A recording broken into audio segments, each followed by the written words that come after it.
Hello, আসসালামু আলাইকুম। সবাইকে রমজান মোবারক। সবাই কেমন আছেন? কে কোথা থেকে দেখছেন? কমেন্টস করে জানালে খুশি হব। সবাইকে একটা বিগ হাগ দিব।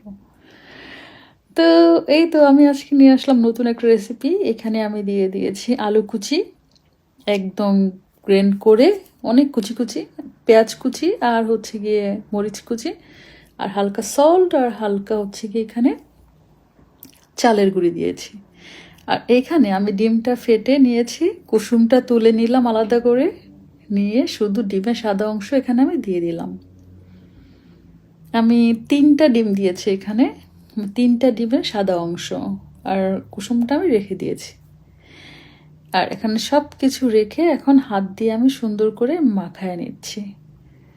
আমি এখানে একটা ভুল করেছিলাম, আমি মেখে রেখে দিয়েছিলাম। মেখে রেখে দিলে একটু পানি উঠে যায়। তো যখনই চুলাটা জ্বালাবেন, যেহেতু আমি ওয়েট করছিলাম যে একদম আজানের আগে আগে খেলে মচমচা খাওয়া যাবে, গরম গরম ভাল লাগবে, তো তাই জন্য একটু আগে মেখে রেখেছিলাম, তাই পানি উঠে গিয়েছিল। তো আপনারা কি করবেন, যখনই ভাজবেন শুধু তখনই মাখাবেন, এর আগে না।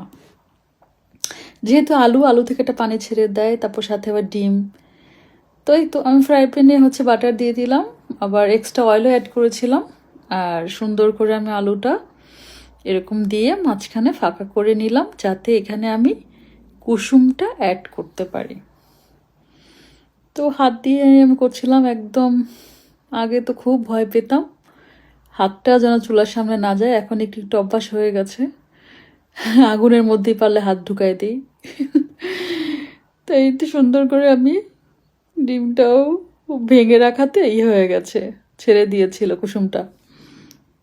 তো আমি সুন্দর করে আস্তে করে আবার ডিমটা মাঝখানে দিয়ে দিলাম। এটা খুব সাবধান করে করতে হবে, কুসুমটা ভেঙে গেলে ভাল লাগে না। তো এই তো সুন্দর করে এটা হতে থাকবে। আমি আর একটু এর মধ্যে তেল এড করে দিয়েছিলাম। এখন আমি আস্তে আস্তে উল্টে পাল্টে ভেজে নিব। আর আমি কিন্তু খাওয়ার পরেই ভিডিওটা করেছি, দারুণ হয়েছিল খেতে, অসাধারণ মুচমুচে। তবে আমি এটা নেক্সট কর্নফ্লাওয়ার দিয়ে করব। কর্নফ্লাওয়ার দিয়ে করলে আরও বেশি মুচমুচে হবে। খেয়ে কিন্তু দেখিয়ে দিচ্ছি, ইনস্ট্যান্ট খেয়ে দেখিয়ে দিয়েছিলাম, অনেক মজার হয়েছিল। সবাই ট্রাই করবেন, সত্যি সত্যি অসম্ভব মজা হয়েছিল খেতে, দারুণ স্বাদের। ইফতারির টাইমে একটা মজা মুচমুচে।